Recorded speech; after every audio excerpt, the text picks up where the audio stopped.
Assalomu alaykum va rahmatullohi do'stlar. Bugun sizlar bilan Xudo xolasa JavaScriptdagi modullar, ya'ni import exportlarni o'rganamiz. Xo'p, darsimizning maqsadi quyidagilardan iborat.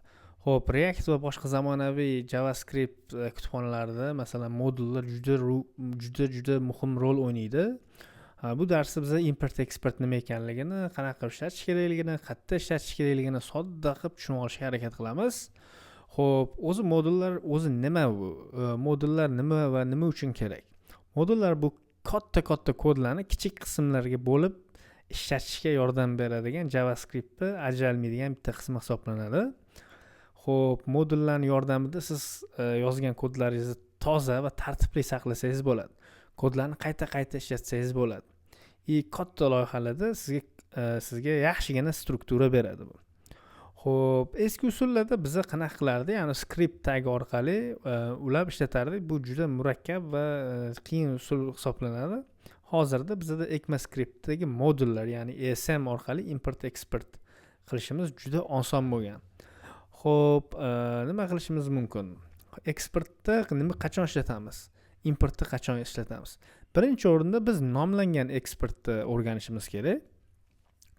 Deylik, hozir men bu yerda const deyman, p, ya'ni p value'miz bor, ya'ni matematikadagi p value bo'ladi. Bu nimaga teng? Ya'ni 3.14 ga teng va hokazo ketardi. Bu hozir 3.14 deb turamiz. Buni ana endi biz bitta funksiya yozishimiz kerak. Bu sonni olib, u sonni kvadratini chiqarish kerak. Ya'ni yozamiz bu yerda deylik const deylik kvadrat, bu olish kerak, ya'ni raqam olish kerak. Keyin nima qilish kerak? Bu raqamni return qilish kerak, ya'ni qaytarishimiz kerak bizga raqam ko'paytirilgan raqam, ya'ni sonni o'zini o'ziga ko'paytirsak, u sonni kvadrat kelib chiqadi. Xo'p, ana endi bizga nima kerak? Kub kerak. Yozaman buni yana bitta const, masalan kub bo'ladigan bo'lsa, shuna kopiya qo'lamizda, barobar qilib qo'yamiz. Faqat buni yana 3 marta o'ziga ko'paytirishimiz kerak bo'ladi, masalan. Xo'p, masalan endi buni ishlatib ko'ramiz. Console log qilamizda kvadrat, to is kvadrat. Endi buni ichiga biz raqam beramiz. Deylik 10 ni kvadrati bo'ladigan bo'lsa, 10 ni kvadrati 100.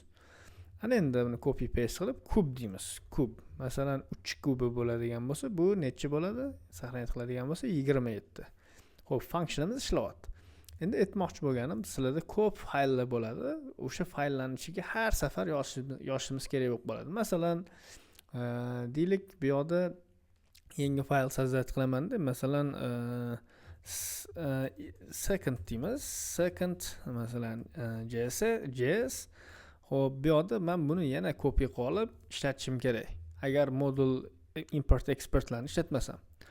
Xo'p, bu qanaqadir tartibsiz. Masalan, 10 ta faylingiz bo'ladigan bo'lsa, o'sha 10 ta faylga siz copy paste qilib yozishingiz kerak. Agar mabodo bitta joyini o'zgartirmoqchi bo'lsangiz, 10 ta fayl bo'lsa, 10 ta faylni ham o'zgartirib chiqishingizga to'g'ri keladi. Xo'p, bizda qanaqa yechim bor? Masalan, siz logichskiy bitta fayl yasaysiz, o'sha fayl ichiga kerakli kodlarni qo'yib qo'yasiz. Masalan, men yozaman math matematika. Ya'ni .js. Ana endi nima qilaman? Men bu kodimni olaman, math ichiga tashiyman, keyin buni ichidan ham o'chirib tashiyman, indeks ichidan ham o'chirib tashiyman. Ana endi qanaqa qilib buni yozishimiz mumkin? Masalan, men bu yoqqa py desam, bo'lmaydi. Masalan, hech qayerdan olamayman. Endi buni qanaqa ishlatishim mumkin? Men bu fayl ichidan bu funksiyalarni nima qilishim kerak? Export qilishim kerak. Uning uchun oldiga men export deb yozaman. Bu nomli, ya'ni named export bo'ladi. Buni oldiga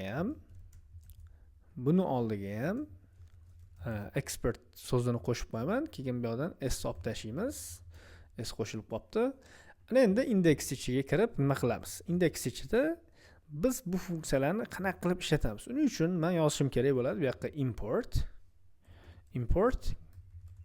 import keyin curly braces ochib olib from deb yozaman-da. Keyin bu yerdan nima qilamiz? math.js tanlaymiz. saqlanib qildim. Mana ko'rib turganingizdek bizda error beryapti. Nimaga error beryapti? Men Node.js ishlatyapman. O'shaning uchun aytyaptiki, bu yerda uje buni nimada cannot find .js bermaymiz. To есть .js berishimiz kerak. Berdik. Mana ko'rib turganingizdek endi boshqa error beryapti. Xo'p, aytyaptiki, men type module emas deyapti. Uni qanaqa qilamiz? Ya'ni Node.js proyekti bo'lganligi uchun package.json ga kirib, license tagidan module deymizda, to есть module emas, type deymizda, type bu nima bo'ladi? Module bo'ladi. Ya'ni module. Ya'ni bemalol import export qilib ishlatsanglar bo'ladi degani. Ana endi bizda hech qanaqa error yo'q, ko'rib turganingizda. Buning ichidan nimani olishimiz mumkin? Buning ichidan biz p ni masalan kubni olishimiz mumkin, keyin buning ichidan kvadratni olishimiz mumkin. Masalan, deylik console log bu yerda kub ichiga masalan biz berishimiz mumkin. Mana bu pi valuesini berishimiz mumkin. Mana ko'rib turganingizdek 30.95 va hokazo raqam chiqib ketdi. Xo'p, agar bu yerda pi ni o'zini anaqa console log qilishimiz mumkin 3.14.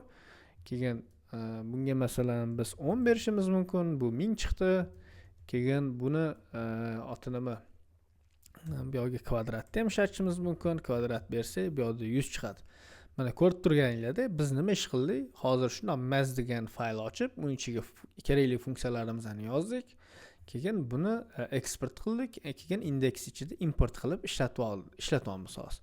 Xohlagan faylim ichida ishlatishim mumkin. Agar men deylik, men bu kvadratni ichiga kirib, buni masalan bundan 1 ayirib qo'yadigan bo'lsam, hamma yoqda 1 ayriladi. Mana 99 chiqdi. Buni foydali tarafi shu reusable deyiladi. Qayta ishlatsangiz bo'ladi bu narsani. Bemalol osonlashadi. Hammaga rahmat. Darsimiz yoqqan bo'lsa bitta like bosib, o'rtoqlarga jo'natib qo'yishni unutmanglar. Subscribe qilmagan bo'lsanglar, ya'ni obuna bo'lmagan bo'lsanglar, obuna bo'lib qo'ysanglar juda ham xursand bo'lardim. Sog' bo'linglar, salomat bo'linglar.